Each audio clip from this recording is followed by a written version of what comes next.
Hello everyone, welcome to Super Soldier Talk. I'm James Rink. It is Monday, May 21st, 2012, and I'm here today with Lorien Fenton and Max Spiers. Now, Lorien is putting on the first Super Soldier Summit ever in San Francisco on Saturday, June 23rd, 2012. Is it Marin County, Lorien? It is Marin County. Thank you for Okay, asking. all right. So, and again, that is just north of San Francisco. So those tickets are on sale now at www.supersoldiersummit.com. And again, that link will all be in the video there.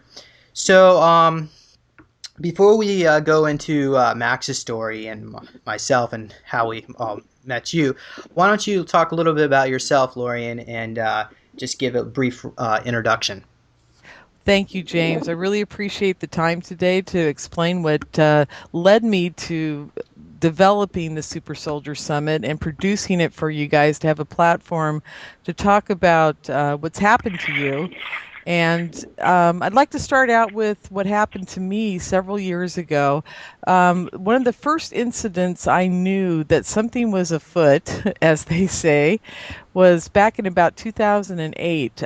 It was in the evening. It was very hot here in Marin County, and my relatives were visiting. And I own two beautiful Siamese cats, one of which is what they call a Hemingway cat. And he has about 10 toes on each finger in the front and about 7 or 8 in the back. And he's got very thick legs because he was supposed to be a twin and he turned out to be a single. And he's got double the strength to jump about 7 or 8 feet off the ground from a standing position. And this will play into my story here in a second. That's why I'm telling you about this now. We went out to dinner and we came home and our refrigerator had broken and it was 102 degrees in the house. And we were all discussing this and there was a lot of commotion in the kitchen. I looked over into the spare bedroom and there was my Hemingway cat with this giant dragonfly between his two paws and he's pouncing on it on the ground. And I got distracted from the refrigerator and then ran over to the cat because I didn't want him to eat it. And I picked it up, and my first thought was, wow, this is the biggest dragonfly I've ever seen. And it was huge. It was, I would say, on an average sized man, the whole length of his body was probably an index finger. And it was very huge and very big around, at least a half an inch to 3/4 of an inch, maybe almost up to an inch at the top. And it was about 6 or 7 inches long. And the wingspan was about 8 inches across. And as I grabbed it, I realized that the wings felt very funny. They felt like fabric, but I didn't notice it at the time because I was so much involved of getting it away from the cat so he wouldn't eat it. So I ran outside to our porch and I threw it out into our marsh. I live in a very marshy area. And I didn't think much of it until the next day. I'm laying in bed and I realized, wow, that thing felt weird. There's something wrong with that dragonfly. And I'd never seen anything that big in my life. So I got on the internet and I did like 2 months of research into dragonflies, and there is no such dragonfly like this.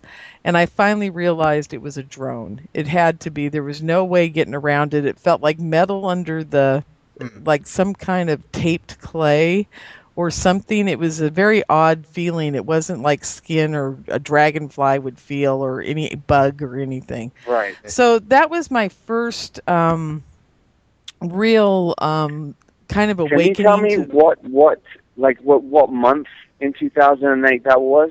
that was in August of Okay. 2008. Because And my breakdown began in March of 2008 when my memories all started interesting. coming back. Yeah. Yeah. And Very I just interesting. want to mention that Max and myself have both been involved in my lab and Super Soldier programming, and Since birth. Since okay, birth. yeah, since birth. And Lorien, do you feel that you may have been involved in this as well, or Well, I've done a lot of research into that personally, and I will get to that in just a few minutes if you okay? guys can just yeah, bear with me. Yeah. And so, anyhow, the dragonfly drone incident was kind of my first awakening, and I still have doubts about whether it was a real dragonfly or not. But deep inside, I know it was a drone. I just know it Okay. because I felt it, I touched it, I know it was odd, and I've never seen anything like it. And if you look at dragonflies on the internet from all over the world, there's nothing like that in the world, and there's certainly nothing like that in Northern California. So, there you go. So that was my first kind of nudge into this world. And the next time was in 2009. It was August of 2009 again, a year later. I I was going to bed and I turned on the air conditioner and I took a breath and I felt something hit the back of my throat. I know that sounds very odd, but I could feel it attaching to the back of my throat. Within a week, I was in the hospital and I was diagnosed with an unknown type of pneumonia.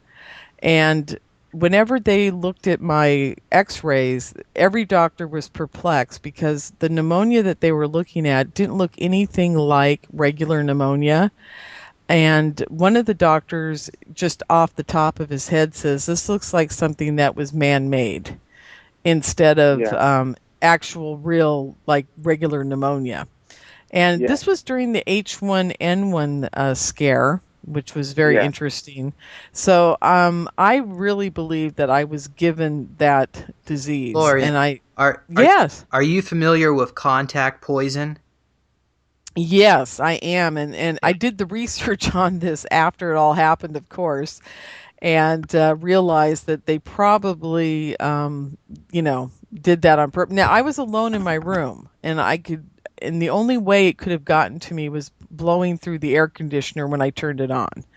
So, whether it's them or not is another whole story, but I believe it was because I've never felt anything And like this. I And I just want to go ahead. mention for the listeners, basically what they do with contact poisoning is agents or whoever, these spooks that work for Milabs, they would put poison on your doorknobs, on your car knobs, or even they may come in your house and they put it on where, in your kitchen where you opening the refrigerator door.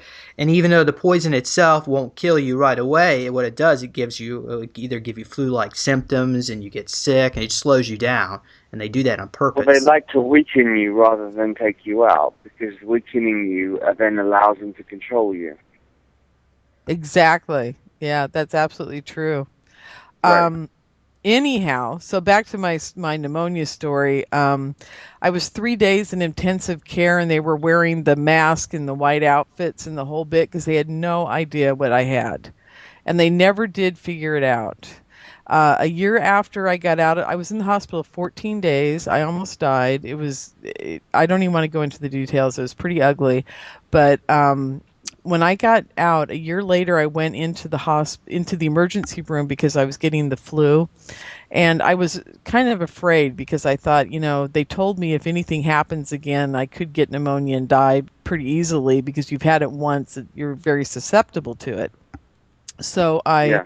I ran to the emergency room when I was getting sick, and a doctor who had never seen me before took a look at my x-rays from a year before, and she said, "I've never seen anything like this." She goes, "You have the most amazing pneumonia." She goes, "It's Yeah. just, I've never seen anything like it." And I thought that was very strange.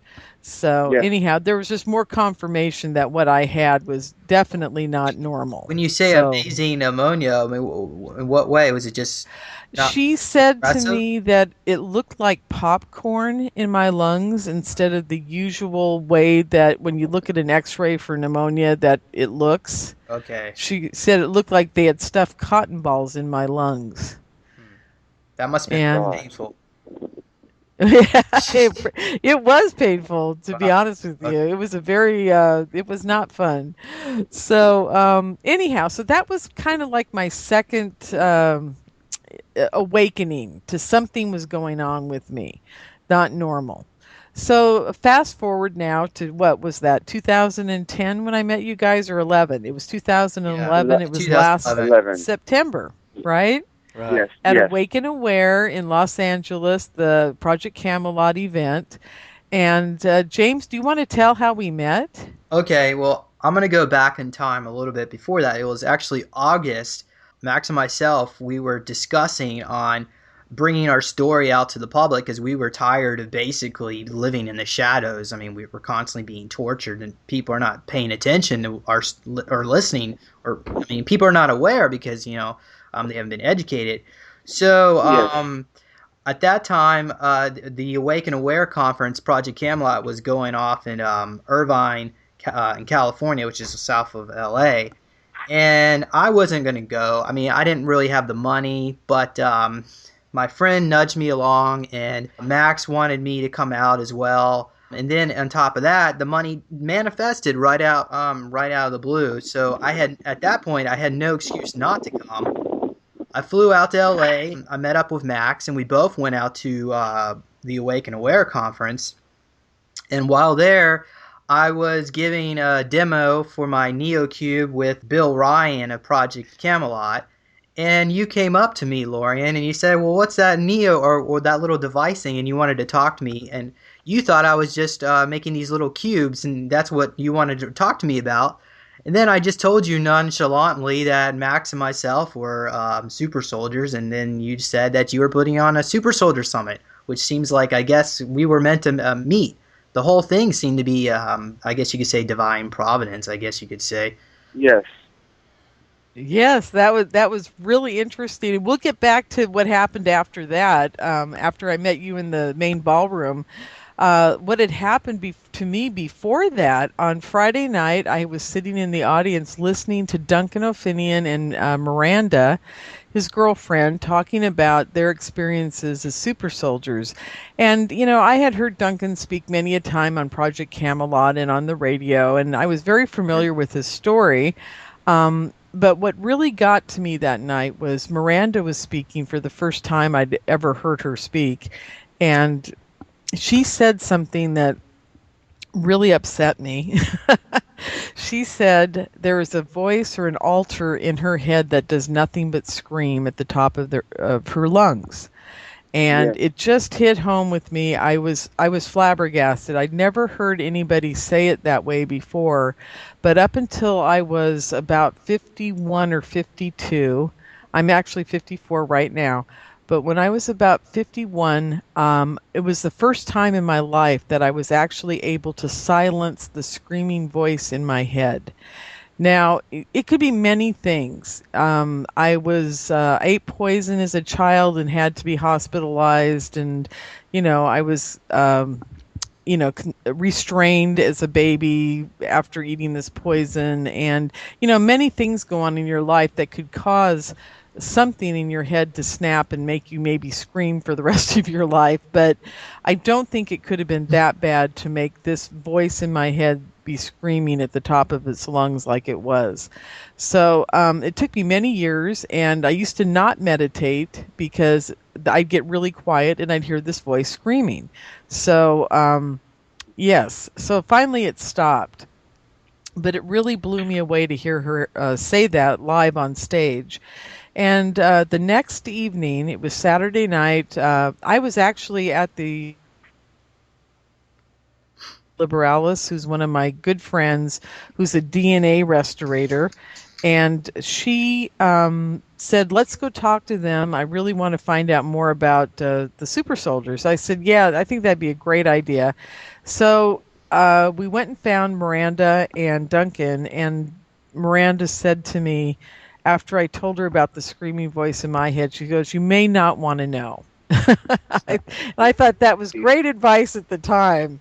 But it also triggered something in me that said, we really should be having a platform for this. Would you guys be interested in coming to Marin County and doing an event for the super soldiers? At that point, I hadn't formulated it yet.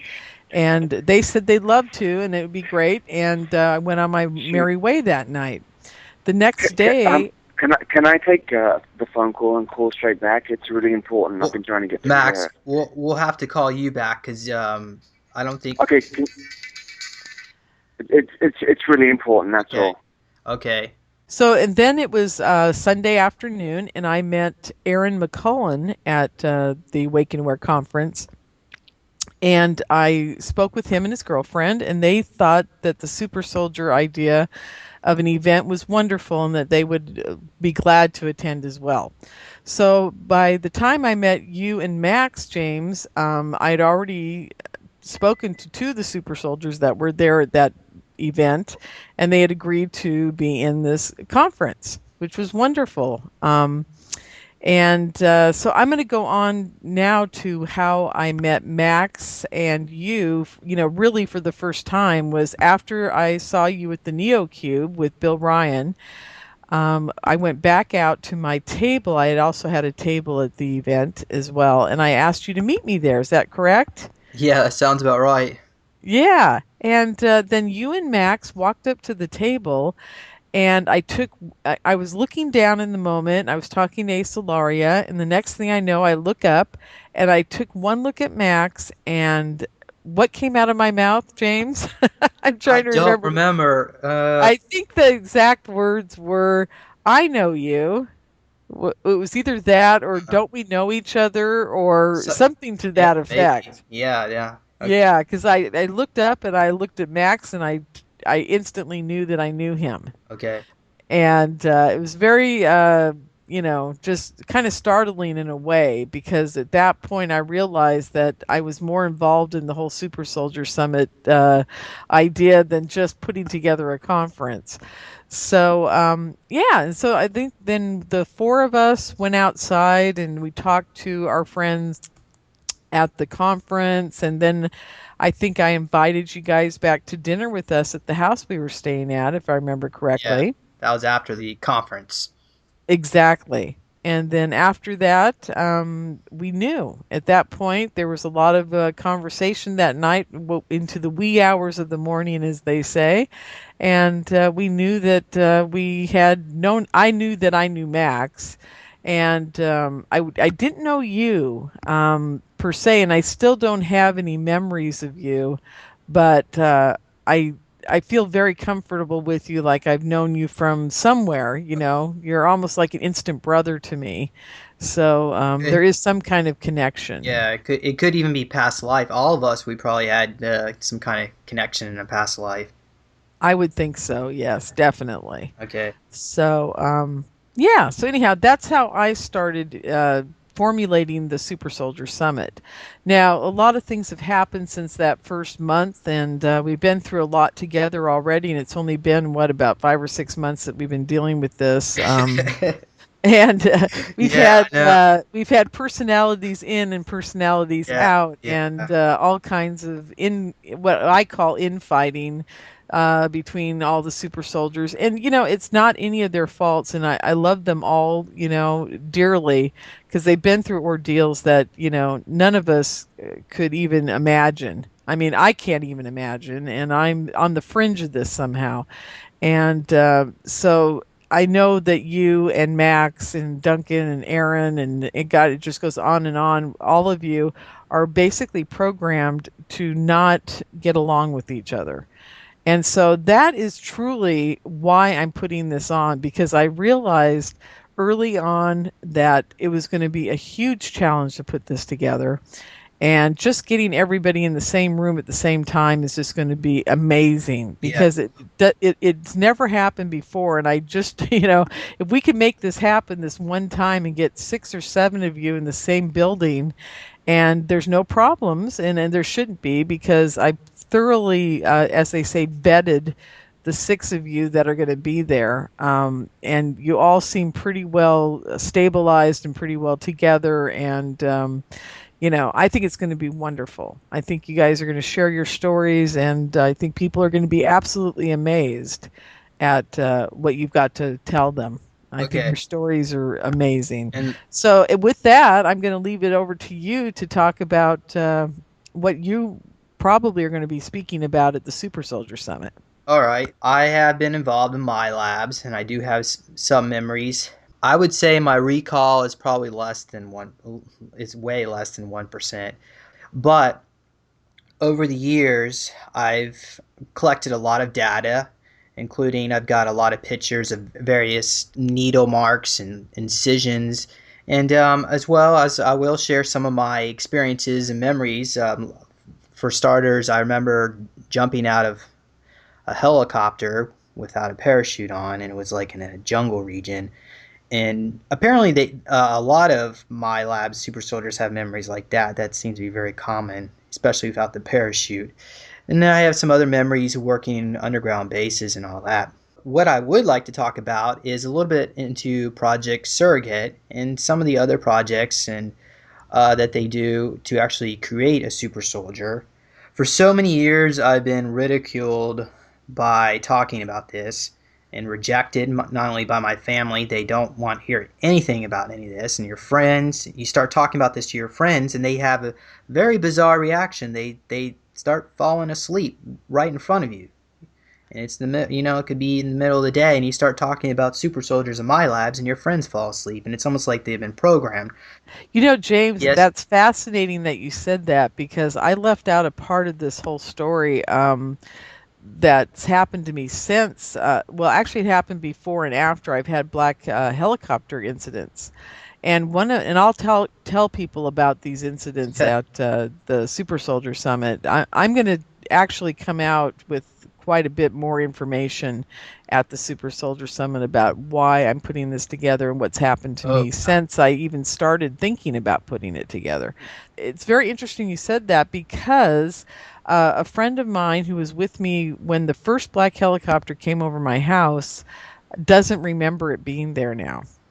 So they have the ability to actually wipe their minds of any kind of something being there or not being there, or I'm not sure, but well, whatever they're doing, they're my making it so yeah, other people don't even remember things happening. my So my friend, she's also at my lab. She's not coming to the summit, but she had a really gifted psychic friend, and she said that this individual was visited by the Men in Black, and they showed up at his place of business, and then they had like all this missing time. They remember being carried off in a van, taken in a van, and escorted somewhere. And the next day, she contacts her friend, and her friend doesn't remember any of this. And then her friend stops talking to her because, for whatever reason, they think she's a kook.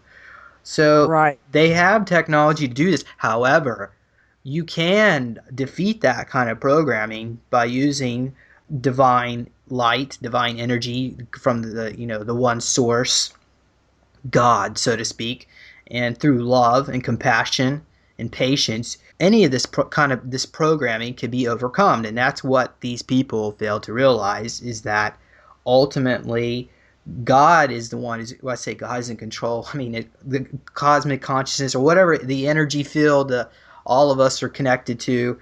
Everything is going to come back into balance, and anything out of balance, I mean, even the native peoples taught this, will ultimately have to come into balance. And that's what part of this summit's about, is to educate people.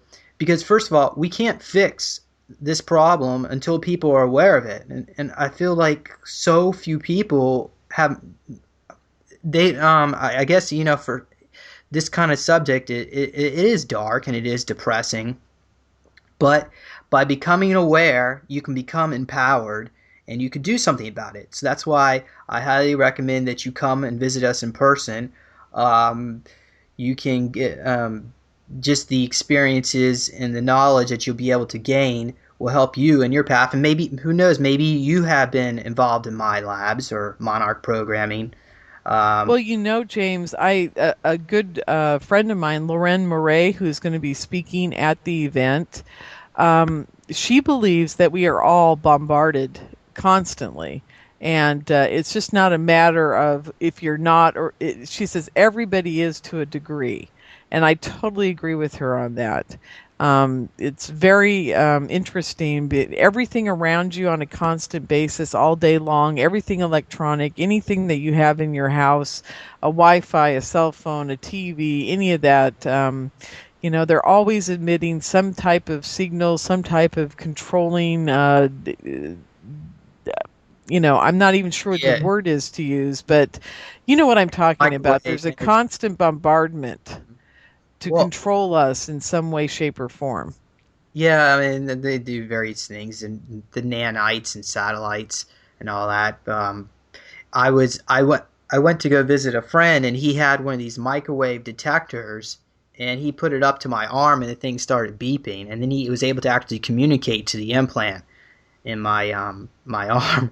So Oh, wow. then That's these amazing. implants actually have an artificial intelligence. You can communicate with them. We were trying to get it to cooperate. It didn't really want to cooperate. Did it But start moving around in your arm when you did that? no, Like, no, it didn't. But I'm sure it could. They wow, have that's, been known to do. it's always fascinated me, the implant part of this. Whitley Strieber has that implant in his earlobe, or around his ear Oh, I got one that, too. I got one in my earlobe. oh, do you? Does it Yeah. move around like his does? No, I don't think it has moved around. Yeah, it's interesting. I was listening to one of his shows the other day, and he was talking about how they discovered that it's a little tiny metal device, but it has this organic cilia around it completely, so it looks like a virus under a microscope. You know how they have those little arms sticking out all over? And he says his just when the doctor went in to take it out and it crawled around, that's how it's actually moving, is through the organic cilia around the little metal part Yeah. of the device. All right. I thought that was fascinating that they were able to take organic material and a metallic material and get them to integrate together like that. So, this could be the alien component to all this. I don't know. And, I'm not sure if you know, but that is another whole area that fascinates me about the whole super soldier program, is the alien involvement.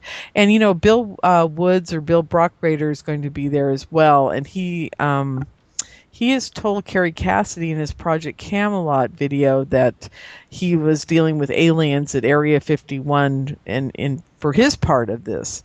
And I was wondering, I've never asked you, are the aliens involved in your abductions, do you think? Or do you Yes. think it's, oh, Yes. okay. Yes. I have memories of being an alien. I shape shifting and all that.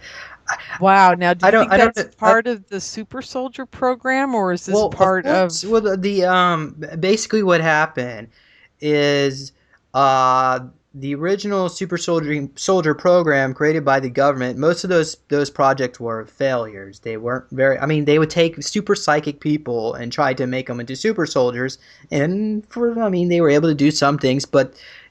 Once they started tinkering around the genetics, they just had utter failures.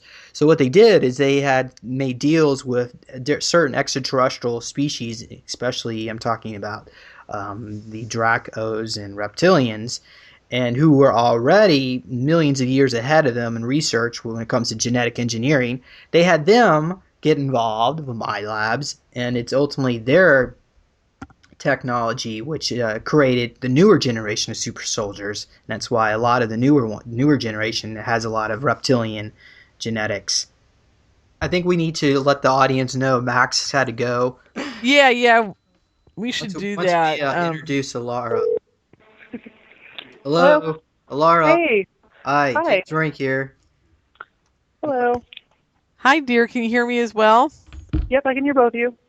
Great. Great. Okay. Okay, well, we have Alara with us, and she's Alara Blackwell, and she's coming to the summit as well. Why don't you go ahead and give a little bit of background information about yourself and your experiences, what you remember? I was reintroduced to my memories about 2 years ago, and it was in Ohio by a lady that was also a part of a program, a government program, and she had recognized two of us out of a group of about 12, and came up to us and said that she knew we were part of some government program, and she thought we were there to infiltrate or spy or cause trouble at this spiritual gathering, which we told her we weren't because we had no idea what she was talking about. So she started talking about herself a little bit and what kind of program she was involved with. And at that point, I kind of fuzzed out, and I didn't really hear what she was saying. Luckily, the kind of end of her talk, she said, "You're free." And I I kind of just crumpled to the ground and just started having intense emotional reactions and was getting memories back.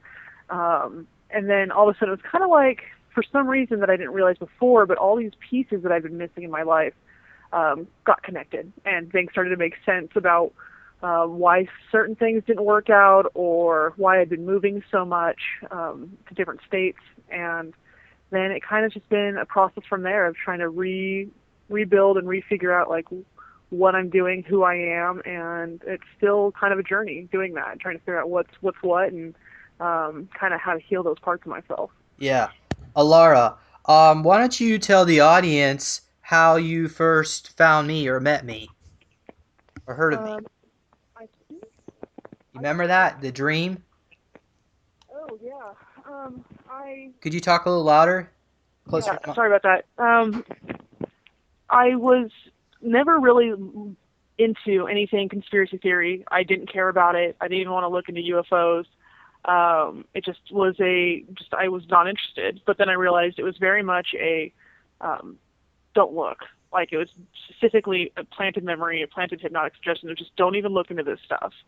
And once I started remembering that, and kind of working with information, I approached a couple people about it, and they were kind of like, whatever, it's, don't worry about it. So I definitely don't talk about this stuff. So I knew something was going on, that my memories were somewhat accurate. And not until February this year, when I did the video at the UFO Congress, did I actually get confirmation that the things that I was talking about are quite possibly very real. And started getting information and kind of randomly remote viewing things and people. And when I was on my way back, I heard somebody say, get a hold of James. And I was like, okay. So I started kind of looking around to see if there was anybody that was involved in remote viewing or super soldier program with that name, and that's when I ended up contacting you, because I was just like, that's what I was told. I was told to get a hold of somebody. Well, who told you to get a hold of me? I don't know. It was just like, it was a direct kind of like telepathic message, and that's all I knew. Right. And I was like, okay. And I generally tend to follow my hunches, because even if it wasn't a telepathic message, it might have been something from my own consciousness that kind of bumps up through for me to like get information, because that happens every once in a while from different personalities that are either split off, or I just somehow intuitively can connect the dots without really knowing how I get from point A to point B. So I take those hunches and start looking see if there's anything that correlates with that. Do you have any memories of seeing me in the underground facilities? Or anything No, like and that? I don't have. I can recognize people's energetic signatures; they seem familiar. But as for hard memories, I don't, and I'm still looking. Yeah. And I have a giant cube in the middle of my head that's just completely locked down, and there's memories in there, and I know they're there. And I guess my journey, or my question is, do I even want to remember, for one? And two, I'm not a part of this anymore. I'm not getting harassed. I'm not getting approached. I'm not getting contacted. Nothing. So it really, I guess, is my choice to figure out how much or how deep I want to go into this. And if I do, how can it help others? Because I honestly don't need the information for any type of validation for my own existence. If I can do it to help somebody else, that's fine. But for myself, I'm perfectly happy doing what it is that I'm doing in other avenues of my life. Okay. Laura, can I ask you a question, dear? Sure. I was at the UFO Congress as well, and at the banquet, I sat with Miles Johnston, not knowing that you were at the conference as well.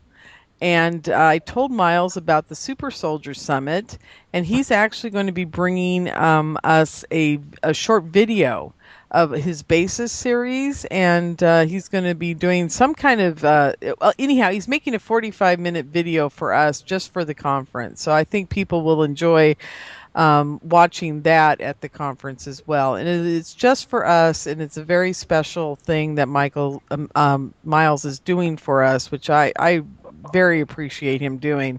But did you have any clue that the Super Soldier Summit was happening? Did you see my booth at the UFO Congress? No, I didn't even see it, and it was strange when I found out that you did have a booth, because I remember walking around that entire area and I just didn't see the booth there at all. Like, I just didn't Oh, see that's it. interesting. Yeah. And Miles actually brought it up, and I was like, oh, there's this thing going on. I was like, oh, okay, that's cool. But at that point still, like, I still have to fight the don't even acknowledge that side of anything, because those memories are supposed to stay locked down. So as soon as you start questioning it, it starts opening up cracks in the don't look, forget program and protocols. So I know that's one of the reasons why I have to kind of keep kind of glancing sideways at this kind of thing, because part of me just doesn't even want to deal with it. And it's completely valid because it's a very ingrained hypnotic suggestion. But the more I look at it, the more I have to kind of step back and make sure that I'm not getting pulled into the drama that is very apparent going around with this type of mind control stuff. And I'm finding that a lot of people it's just like reactive, and I don't even want to play in that because I'm not at that point anymore. Coming into my own spiritual galactic self, like that was a huge step, and for me to kind of discern like what's real and what's kind of just it's funny because I found very common, almost like the exact same memory that people have, just in different spots, like in different spots of the memory. So I know they're very just like holding place type things, but then I still get attacked by people that are like, oh, you were here doing this, and I'm like, that's not possible. I'm too young. I couldn't have been there. So well, that's very interesting that you just mentioned the I'm too young, because one of the things that Max and I discovered very early on in our, just this recent relationship between James, Max, and I, is that I was in my 20s when dealing with Max when he was in his 20s, but I'm in this reality, I'm 30 years older than Max, or 20 years older, something along those lines. And so we were together in a timeline where I was younger and he was a little younger than himself. So they can take you from, when people say to you, your reaction is, I couldn't have been there, I'm too young. They may have actually regressed you to a different age in any one of these scenarios. They have the ability to do that, and I firmly believe that. So, and they could do time but travel. at that point you're dealing with timeline constructs, and it's still not. It is possible, and I understand that, and this is something I've been trying to figure out a little bit, but I am still things that I know, like, and I'm talking big K, know, like I know things happen, and I know when people mention certain things that if I get a physical reaction, if I get like a vibration that I know that happened, then I'm pretty sure that's valid. I'm getting this kind of like, yes, I know that happened, but I'm having people tell me things that happen, and I'm getting no reaction, zero, like none. Not even on a spiritual level, like nothing. Because really, if you want to get your memories back, all you need to do is hop up to the Akashic Records, because everything's recorded, and look back down again. And I'm like, no, I can kind of, even without knowing the specifics, I can tap in and be like, was I there? And if I get no, and I'm not talking through my mind, I'm talking through like my heart and my divine self, then I can go, no, I wasn't there. But there are people that sit there and tell me without a doubt they knew I was there. And I was like, well, also with hypnotic suggestion and things like that, you can also place people's faces, and it just becomes a placeholder saying, if so-and-so says something about this particular subject, then you will place subject's face in this memory. You will feel these feelings about this subject, and now you're manipulated at that point to react a certain way to a certain person that holds certain information, and you become oh, now that's interesting. That explains a lot. You become an enemy, or you become a friend, or you feel connected, because at that point they can also go, if you see this person, you will have an immediate reaction, put them in this memory, and you will feel directly drawn to them because we need them to lure you back to this area. Right. Very much like what we call the handler situation. Yeah, I was going to say the same thing. Yep. Yeah. Very interesting. You have a very amazing grasp on this, and I can't wait till you share even more with the audience at the Super Soldier Summit. It's going to be fabulous. So, anyhow, is there anything else you want to talk about today on the interview, or would you like to just hold off and talk about it at Super Soldier Summit? I may just hold off a little bit. I have a lot of theories that I am quickly processing through to see what type of connections they have, but I'm getting a really good grasp on how the psychological layering of this mind control is actually set up and how you can affect groups of people that may not have even met each other at previously in their lives, that when they do meet each other can actually have an entire set program that spontaneously comes up and then starts to enact itself. And it's very interesting to see that happen because I've watched it happen actually a couple times in my life. So at the summit, what you're basically saying is we may be all drawn together for a purpose.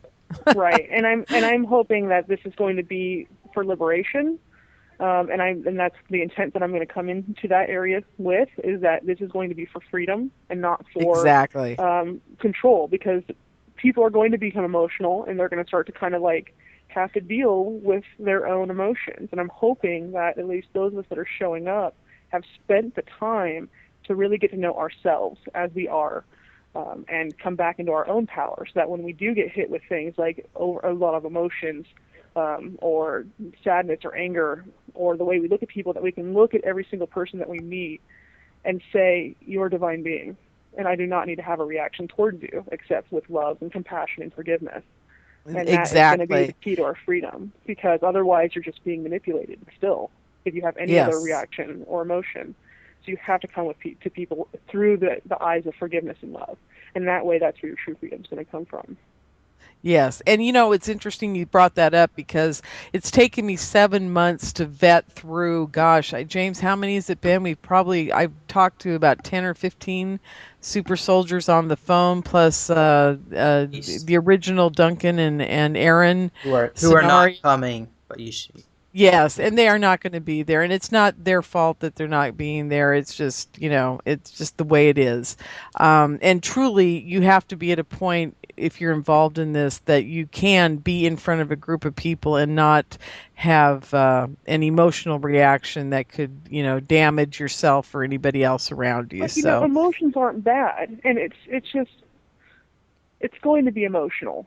And you know what? It's just, can you have the maturity to kind of not lash out at others, because you don't need to cause pain to anybody else. Even if you're feeling pain, accept the support that's being offered, and really take a moment to step back, accept that feeling, whatever it is, be it anger or hatred or sadness or despair, and accept it and love that and allow it as a healing process.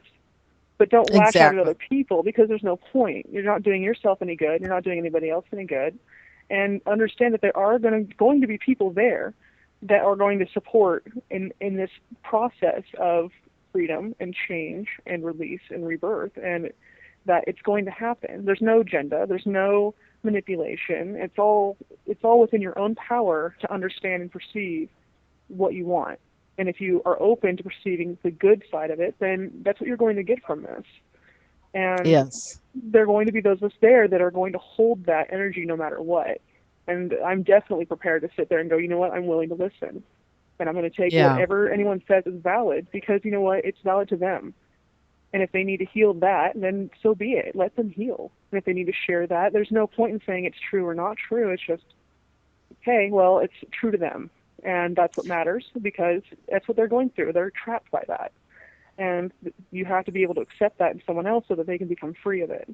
And once they realize that, then they're free to kind of continue on in a place that's a lot more healing and a lot more peaceful, and to actually do good for themselves and for the people around them. But until you can see that you're in a cage, you can't do that. And it's okay. It just takes time and awareness to be able to do that. And then you can walk out of it.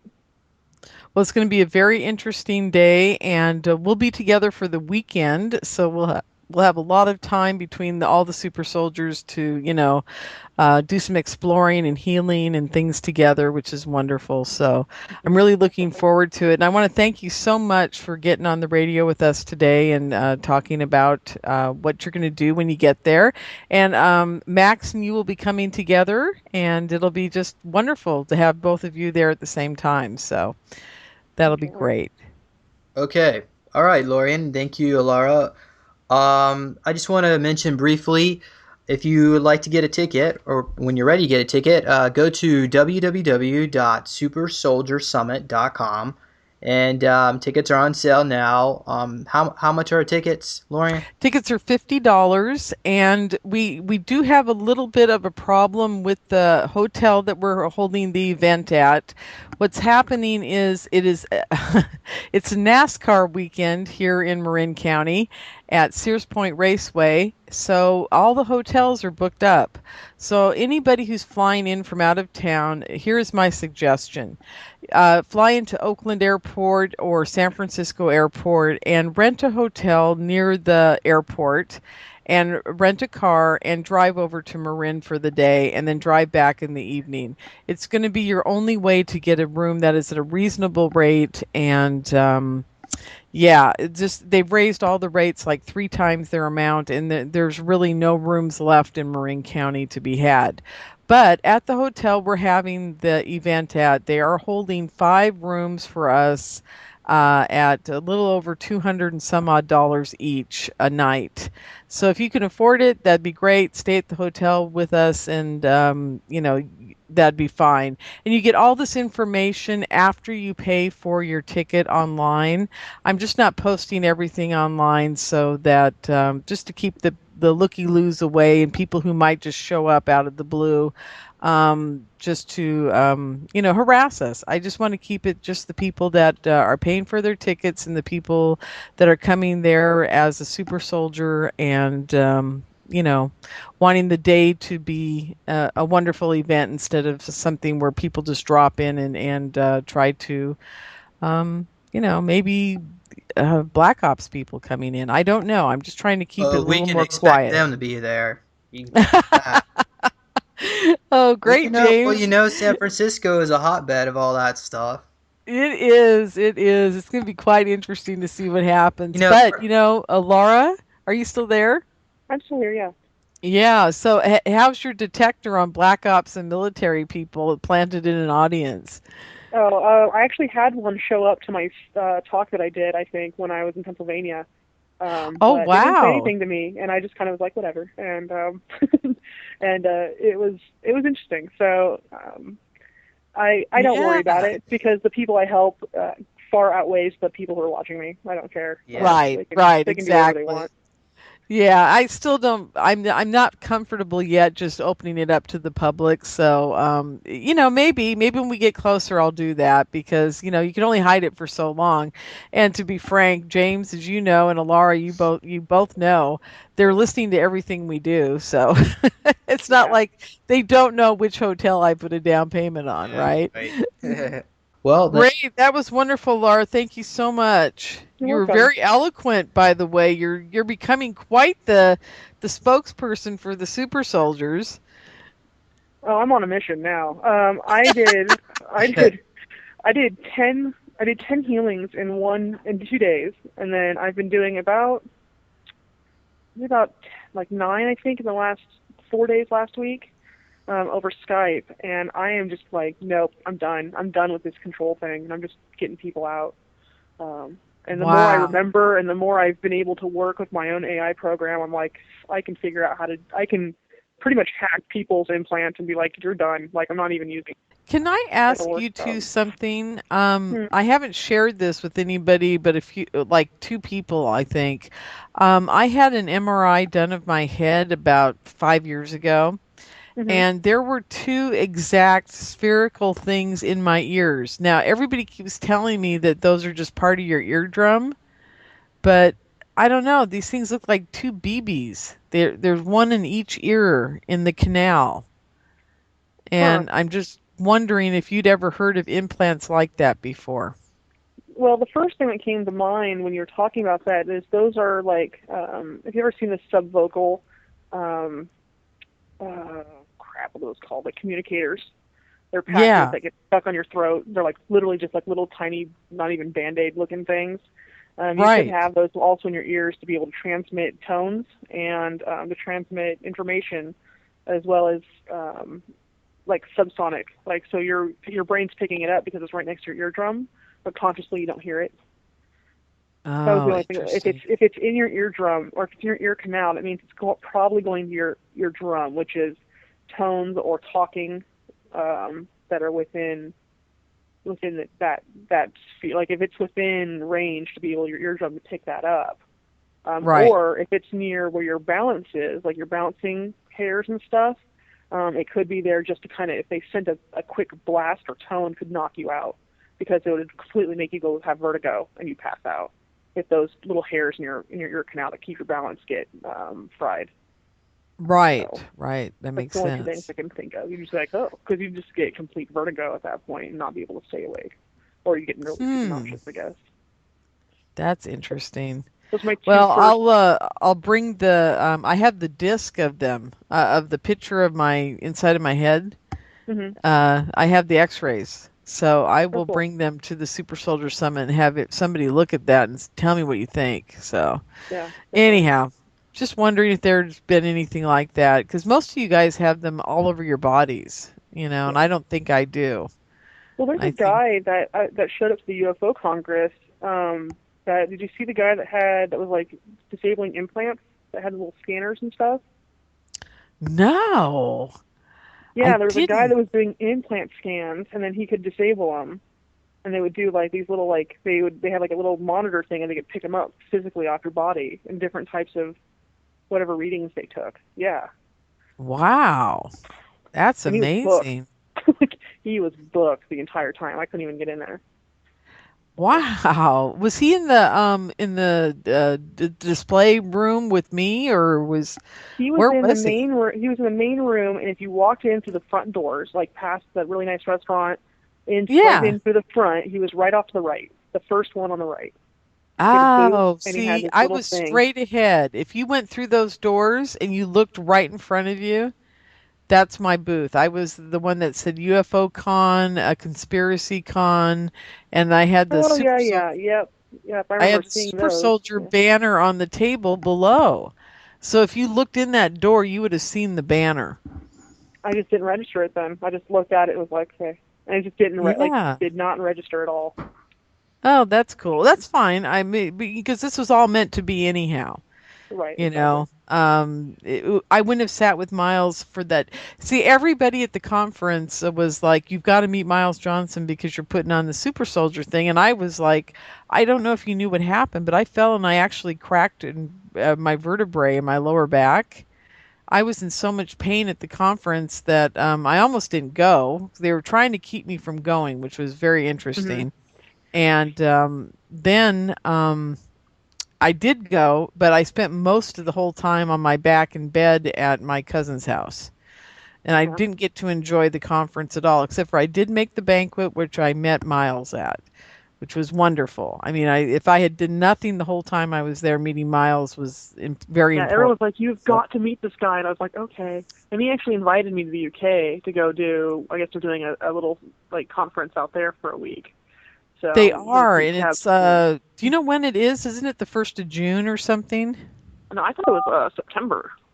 Oh, is it September? Okay. Yeah, I thought it was Um, later in the year. Okay. Oh, and Alara, I Hmm. wanted to let you know, I have a friend in Phoenix who has a radio show there called The Whole Agenda. His name is Robert Pepino, and Okay. he was the gentleman who he brought Bob Dean to the UFO Congress.